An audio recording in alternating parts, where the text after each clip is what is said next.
Hello everyone, I'm here today to show you how to use your Amby hammock frame to transform into a teepee.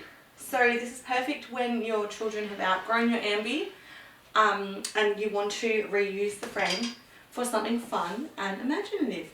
So first step is to simply turn your frame around and then using the Amby teepee, placing the holes together so they line up. Super simple and easy. To ensure you have your frame the correct way, ensure the circle aligns with the nut. So starting at the back, you grab the Velcro, wrapping it around the pole tightly and sticking it in. So work your way from the back to the sides and just tighten these accordingly as needed.